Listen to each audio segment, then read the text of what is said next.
Alhamdulillah,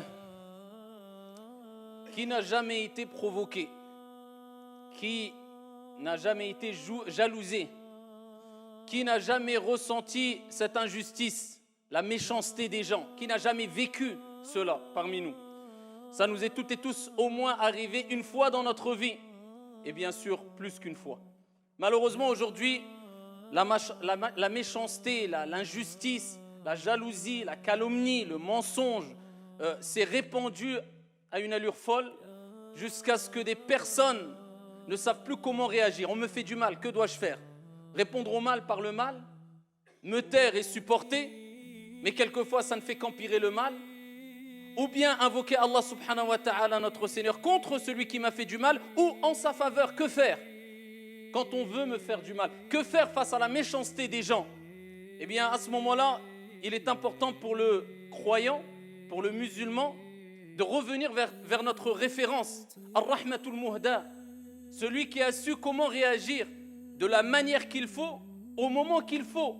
Alors que des gens ont agi avec méchanceté, avec injustice, ont voulu le tuer, l'ont dénigré, l'ont touché dans sa notoriété, dans son intégrité, dans son honneur, l'ont accusé injustement, l'ont calomnié, l'ont jalousé. Comment a-t-il réagi? لَقَدْ كَانَ لَكُمْ فِي رَسُولِ اللَّهِ أُسْوَةٌ حَسَنَةٌ. Notre Seigneur nous dit, vous avez certes dans le messager de Dieu un excellent exemple. Eh bien, revenons vers ce qu'a dit aussi notre Seigneur Tabaraka wa Ta'ala, afin de nous informer comment on doit réagir face à ces injustices, face à ces méchancetés. Et aussi, ces versets coraniques nous permettront aussi d'éviter d'être ici du côté des méchants aussi. Parce que quelquefois, on a l'impression que les gens sont méchants autour de nous, nous veulent du mal, mais on oublie que nous aussi, on peut être les méchants. On peut être les injustices sans s'en rendre compte.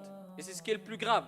C'est quand on commet une injustice, quand on commet un mal, et on ne se rend même pas compte de notre mal, de notre injustice, en pensant peut-être et en prétendant quelquefois malheureusement être sur le bien, et que c'est les gens en face de nous qui sont sur le mal. C'est un problème souvent d'ego. On a envie d'avoir raison. On n'accepte pas le fait de reconnaître nos torts et nos erreurs. Ayyuhal musalloun. Il faut savoir que exprimer sa méchanceté, sa colère, c'est assez facile. Et le fait de patienter, de contenir sa colère, de ne pas répondre au mal par le mal, plus que cela, de répondre au mal par ce qu'il y a de meilleur, par le bien, c'est quelque chose de très difficile. Et ça demande une force énorme. Pas une force physique, mais une force de foi, une force d'esprit, une force au point de vue du moral, une endurance, une patience, une confiance en Dieu et une croyance ferme quant à ce qu'a dit notre Seigneur et ce qu'a annoncé notre Seigneur comme félicité et comme réussite pour celles et ceux qui vont répondre au mal par ce qu'il y a de meilleur. Le fort, c'est celui-là, c'est celui qui contient sa colère. C'est pour ça que le prophète sallallahu alayhi wa sallam nous dit dans le hadith rapporté par Ibn Hibban bisanadin Hassan, avec une bonne chaîne de transmission, il dit un hadith magnifique. Il dit Laysa ash-shadidu man ghalab. Le fort n'est pas celui qui va prendre le dessus. Il dit ensuite Innama ash-shadidu man ghalaba nafsah. Allahumma ij'alna minhum. Il dit celui qui est vraiment fort, c'est celui qui prend le dessus sur son âme. Donc quand il dit au début du hadith, le fort, ce n'est pas celui qui prend le dessus, c'est-à-dire sur autrui. Et il y a un autre hadith qui rejoint ce hadith-là, rapporté par Al-Bukhari, où le prophète sallallahu alayhi wa sallam nous dit, le fort n'est pas celui qui va terrasser les gens, qui va prendre le dessus physiquement sur les gens, qui va écraser les gens, mais le fort est celui qui contient sa colère. Et dans le premier hadith rapporté par Ibn Hibban, le prophète alayhi salatu wa sallam nous rappelle que celui qui arrivera à prendre le dessus, c'est pas celui qui prend le dessus sur les gens, mais le dessus sur son âme. Parce qu'on sait très bien que Shaitan, Satan, eh bien, va nous cacher les fruits de cette patience.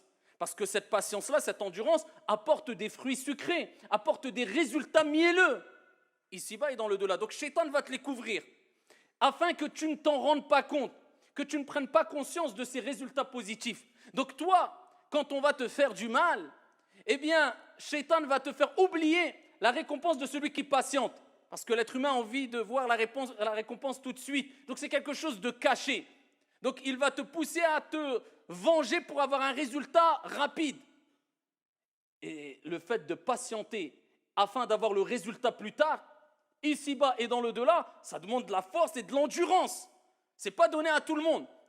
Et plus l'effort est grand, de manière générale, plus l'endurance est grande, de manière générale, et plus tu vas apprécier le résultat.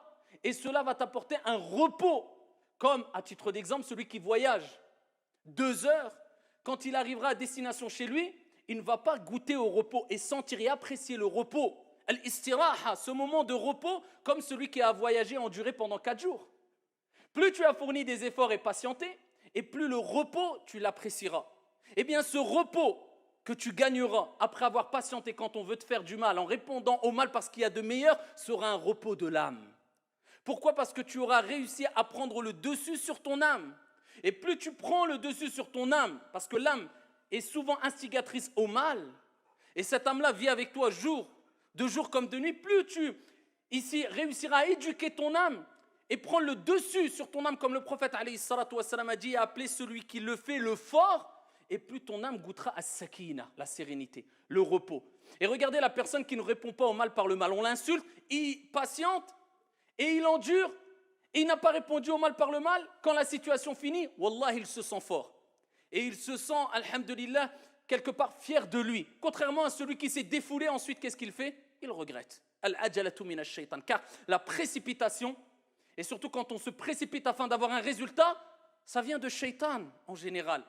Voilà pourquoi Allah subhanahu wa ta'ala nous a rappelé beaucoup de bienfaits quant au fait de patienter face aux préjudices des autres et à l'injustice des autres. Et nous a rappelé ici le mérite que va récolter celui qui a patienté, pas que patienté, parce qu'il y a patienté simplement, mais au-delà de ça, non seulement on te fait du mal, tu ne patientes pas simplement, tu réponds au mal par quelque chose de bien. Allah Jalla wa Ala dit dans le Coran al-Karim, وَلَا تَسْتَوِي الْحَسَنَةُ وَلَا السَّيِّئَةُ.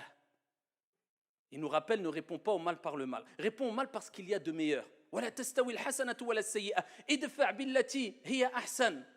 Ici, il nous rappelle, réponds au mal parce qu'il y a de meilleur. فَإِذَا الَّذِي بَيْنَكَ وَبَيْنَهُ عَدَاوَةٌ كَأَنَّهُ وَلِيٌّ حَمِيمٌ. وَمَا يُلَقَّاهَا إِلَّا الَّذِينَ صَبَرُوا وَمَا يُلَقَّاهَا إِلَّا ذُو حَظٍّ عَظِيمٍ. Et à ce moment-là, quand tu auras répondu, comme Dieu dit dans le Saint-Coran, au mal, aux injustices, aux insultes, à la méchanceté des gens, parce qu'il y a de meilleurs, eh bien à ce moment-là, tu verras celui avec qui tu avais une animosité. Regardez les termes qu'il utilise Allah Azza wa Jal. Beaucoup de colère, de haine, c'est la guerre entre vous. Une animosité, devenir tel un ami chaleureux. Ya muqallib al-qulub, ô toi qui tourne les cœurs. Allah, il tourne les cœurs. Il change les cœurs. Pourquoi ? Parce que tu as fait l'effort. Parce que tu as fait le premier pas, parce que tu n'as pas répondu au mal par le mal. La personne en face de toi qui te fait du mal, au fond de lui, il sait qu'il fait du mal. Et tu vas l'éduquer en répondant au mal par le bien. Tu vas lui donner une grande leçon. Il va se dire, je lui fais du mal. Je sais pertinemment que c'est du mal. Il me répond par le bien. Tu vas lui faire encore plus mal que si tu répondais au mal par le mal. Allah dit, voilà, celui avec qui tu avais une animosité, devenir tel un ami chaleureux. Mais Dieu dit, mais qui atteindra ce niveau-là, atteindra ce degré-là? Ceux qui sont vraiment patients et endurants. Ce n'est pas donné à tout le monde. Ce n'est pas donné à tout le monde. Seuls ceux qui ont été comblés d'une grâce immense arriveront à atteindre ce degré-là. Et ça émerveille. C'est pour cela que quand on lit des hadiths du prophète sallallahu alayhi wa sallam, quand il répondait au mal par le bien, on est émerveillé. Et on se rappelle que le prophète était ar-rahmatul muhda et que Dieu l'a envoyé en tant que miséricorde, comme miséricorde pour l'ensemble des mondes. À titre d'exemple, un hadith connu par toutes et tous, rapporté par l'imam al-Bukhari. Vous croyez que ça, ce n'est pas l'application de ce que je dis précédemment? Le prophète sallallahu alayhi wa sallam, lorsqu'il était en voyage et il s'est assoupi sous un arbre et il a accroché son épée sur l'arbre, et qu'il y a une personne qui lui voulait du mal, s'est approchée de lui, lorsque cette personne qui lui voulait du mal s'est approchée de lui, et qu'il a saisi cette épée et l'a brandie face au prophète sallallahu alayhi wa sallam, et que le prophète alayhi salatu wa sallam s'est réveillé brusquement, cet homme-là a dit au prophète alayhi salatu wa sallam, et qui te sauvera maintenant? Ça, il voulait le tuer, en finir avec lui. Il n'aimait pas, il détestait le prophète alayhi salatu wa sallam. En face du prophète, il y avait Al-Maut, la mort. Qui te sauvera maintenant? Le prophète, alayhi salatu wassalam, c'est un prophète qui reçoit des miracles. C'est un envoyé qui a un degré de certitude qu'aucun d'entre nous, même réunis, ne pourrait avoir. Il dit Allah, mon Seigneur, Dieu. L'épée est tombée, le prophète a saisi l'épée et l'a pointée vers lui et lui a dit, et qui te sauvera maintenant? Il dit, ô messager, ô Mohammed. Il n'était pas croyant. Il ne croyait pas en Dieu et au prophète Mohammed, alayhi salatu wassalam. Il dit, ô Mohammed, sois meilleur preneur. Le prophète alayhi salatu wassalam discute avec lui, lui dit une condition. Est-ce que tu attestes qu'il n'y a de Dieu qu'un Dieu unique et que je suis l'envoyé de Dieu? Il dit non. Il dit non. Est-ce que le prophète a dit donc je te tue? Non. L'autre, il a été honnête. En face de lui, il a été honnête. Il a dit non, je n'atteste pas qu'il n'y a qu'un Dieu unique et que tu es le messager de Dieu. Il dit par contre, je m'engage à ne jamais te combattre et à ici accompagner une armée qui te combattra. Je m'engage à cela. Le prophète, il lui a dit pars en paix. C'est bon, tu peux partir. Il est parti alors qu'il voulait tuer le prophète Mohammed alayhi salatu wassalam, avec cette leçon qui est cet homme a répondu au mal, à la mort, par le bien en me laissant libre vers son peuple et il dit Ji'tukum min indi khayrin nas, Muhammad ibn Abdillah alayhi salatu wassalam. Il va voir les gens de son peuple et dit je viens de chez la meilleure des personnes, le meilleur des gens alayhi salatu wassalam. Dans un autre hadith rapporté par l'imam Ahmad bisanadin Hassan, Abu Bakr as-Siddiq radiyallahu anhu wa arda. Et là regardez les fruits de celui qui répond au mal par le bien. C'est pas donné à tout le monde mais les fruits sont mielleux. Les fruits sont sucrés. Et tu les récolteras, Inch'Allah, et tu goûteras au repos et à l'apaisement de l'âme. Ce n'est pas donné à tout le monde. Mais en prenant conscience de ces hadiths-là, de ces versets, de ces paroles divines et prophétiques, cela va te motiver, te pousser à le faire. Abu Bakr était en présence du prophète, alayhi salatu wassalam. Et en face d'Abu Bakr, il y avait des gens qui insultaient Abu Bakr as-Siddiq, radiyallahu anhu warda. Ils l'insultaient. Le prophète ne cessait de sourire. Plus les gens l'insultaient, et plus Abu Bakr patientait, et plus le prophète ne cessait de sourire et continuait à sourire et à montrer sa joie. Abu Bakr n'a pas supporté à un moment et a répondu à certaines insultes. Le prophète alayhi salatu wassalam s'est mis en colère, s'est levé et est parti. Abu Bakr est parti vers le prophète. Il dit Ya Rasulallah, tu étais auprès de moi, tu souriais. Quand je me suis défendu à un moment, j'étais à bout, je me suis défendu, tu t'es levé et tu es parti. Il dit car quand tu ne répondais pas, lorsque tu patientais, lorsque tu endurais face à ces insultes, il y avait un ange qui était présent et qui ne cessait de leur répondre et cela me réjouissait. Et lorsque tu leur as répondu, Shaitan, Satan a pris place et il ne me convient pas d'être présent assis avec le diable. Et il dit Ya Aba Bakr, il lui donne une recommandation en or. Il dit Ya Aba Bakr, il n'y a aucune personne qui ne patiente face à une injustice sans que Dieu lui-même, subhanahu wa ta'ala, ne venge cette personne de cette injustice. Ne t'inquiète pas, on te fait une injustice, tu patientes, tu endures, Dieu te vengera de cette injustice. Entre toi et cette injuste, et cette personne mauvaise, et cette personne méchante, eh bien, il y aura Dieu qui va s'interposer. Ça, c'est les recommandations du prophète, alayhi salatu wassalam. Et pour continuer à nous pousser à répondre au mal parce qu'il y a de meilleurs, continuez à méditer quant à la vie du prophète, alayhi salatu wassalam, et à ce que nous a donné comme héritage le prophète, alayhi salatu wassalam. Ces paroles, le prophète, sallallahu alayhi wa sallam, fi sahih, nous dit Al-mu'minu alladhi yukhalitu an-nas wa yasbiru ala adhahum khayrun min al-mu'mini alladhi la yukhalitu an-nas wa la yasbiru ala adhahum.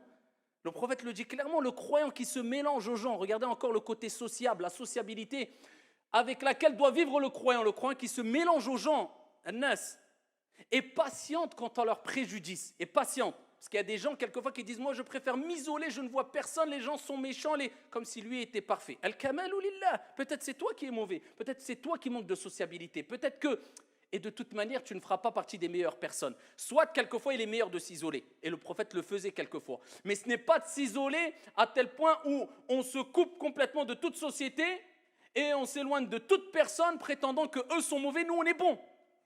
Le prophète dit les croyants qui se mélangent aux gens et qui patientent quant à leurs préjudices ou face à leurs préjudices et leurs méfaits est meilleur que le croyant qui ne se mélange pas aux gens et qui ne patiente pas face aux préjudices des autres.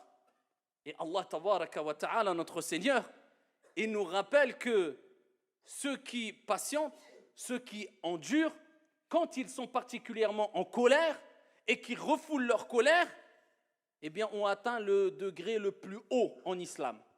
Al-ihsan. Car il y a al-islam, al-iman, al-ihsan.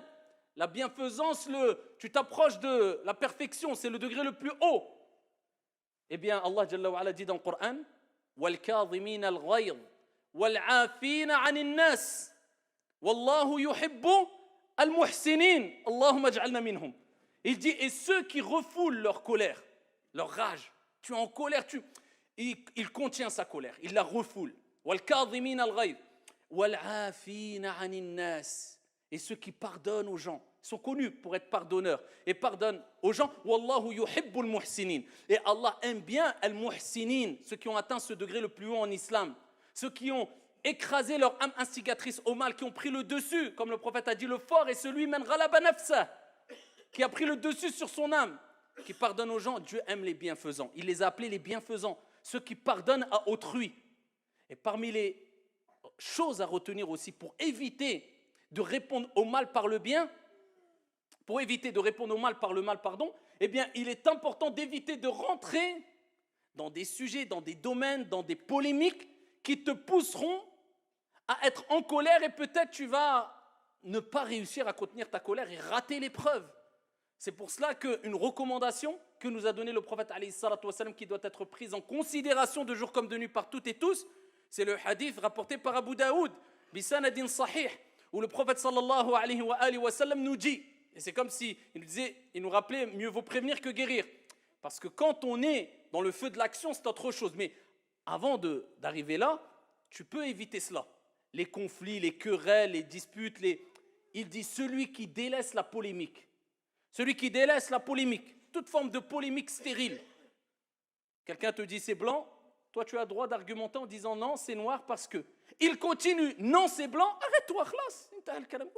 Mon but c'est de dire voilà ce que je pense et tu as le droit et tu dois le dire, avoir cet esprit critique et avoir ton avis.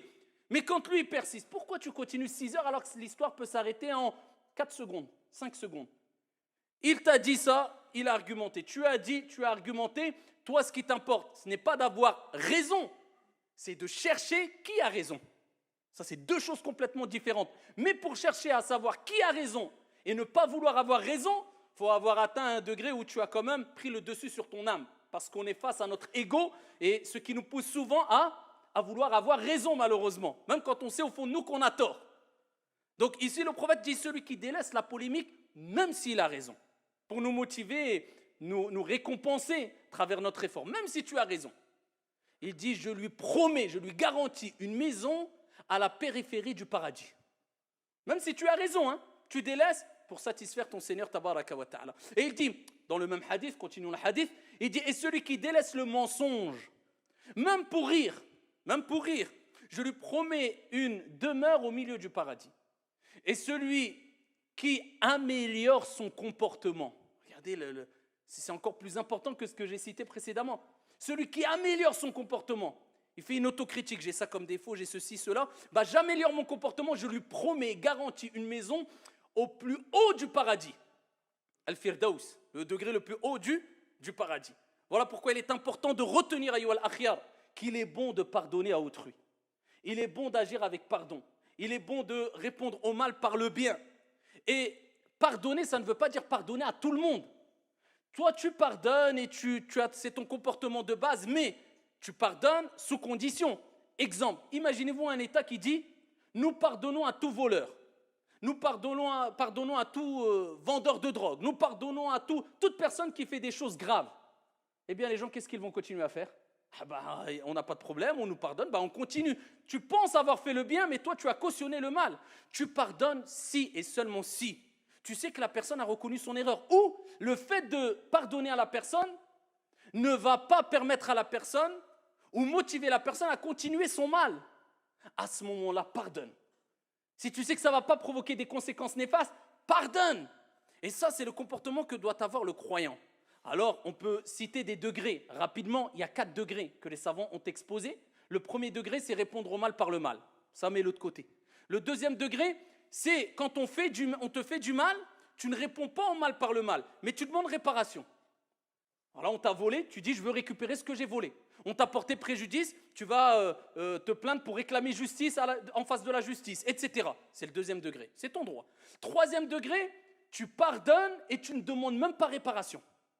Ça, c'est le troisième degré, ce n'est pas donné à tout le monde. Tu sais que la personne a reconnu, tu lui dis écoute, je te pardonne et réparation, j'en ne veux même pas de la réparation, c'est bon, je te pardonne. Ça, c'est un degré au-dessus. Et le dernier degré, le degré le plus haut, c'est non seulement tu pardonnes, tu ne demandes pas réparation, mais tu invoques en sa faveur. Que Dieu le guide, que Dieu lui accorde, pour que Dieu lui permette de ne pas retomber dans le mal dans lequel il était. Ça, c'est le degré le plus haut. Et quand on dit de pardonner, c'est tout simplement pour recevoir le pardon de Dieu. Car le prophète alayhi salatu wassalam nous dit « Man la yaghfir, la yughfar lahu » Celui qui ne pardonne pas, on ne lui pardonnera pas. Et notre Seigneur dit dans le Saint-Coran « Wal ya'fu wal yasfahu » qu'ils pardonnent et qu'ils excusent. N'aimez-vous pas que votre Seigneur vous pardonne? Et on sait toutes et tous que sans la miséricorde divine, nous sommes perdus et que la miséricorde de Dieu dépasse sa colère. Et nous espérons tous le pardon de Dieu.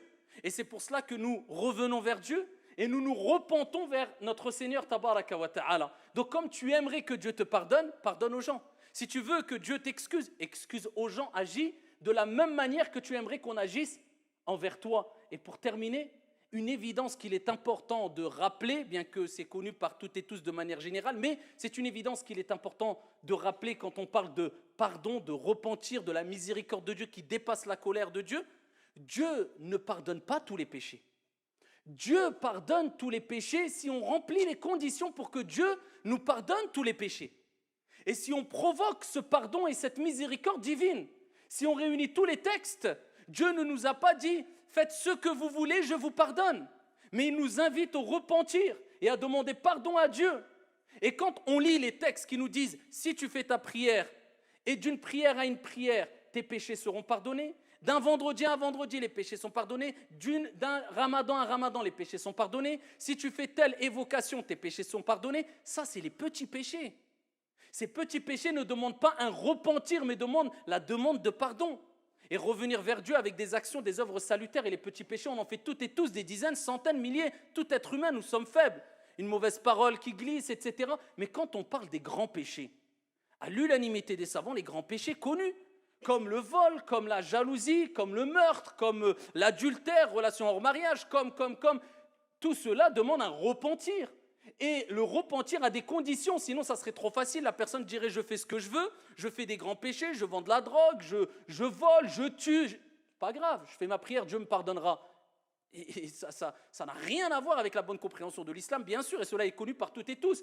Un grand péché demande un repentir, et les conditions du repentir, c'est quoi? Al-ikhlas, la sincérité, première condition. Je ne le fais pas pour que les gens disent « Waouh, masha'Allah, al-akh, urti, akhi ». Tu es musulman maintenant, parce que c'est quelquefois un effet de mode aujourd'hui. Comportement ne suit pas du tout l'apparence, illa man rahimallah. Sincère pour Dieu, pas pour un effet de mode. Deuxième des choses, je regrette ce que j'ai fait. Troisième des choses, j'ai la ferme résolution de ne plus recommencer. Et quatrième des choses, je délaisse le péché dans lequel je suis. Les grands péchés demandent un repentir avec ces conditions-là. Si tu as réuni ces conditions-là, à ce moment-là, on espère que Dieu, le miséricordieux par excellence, te pardonnera car sa miséricorde dépasse sa colère.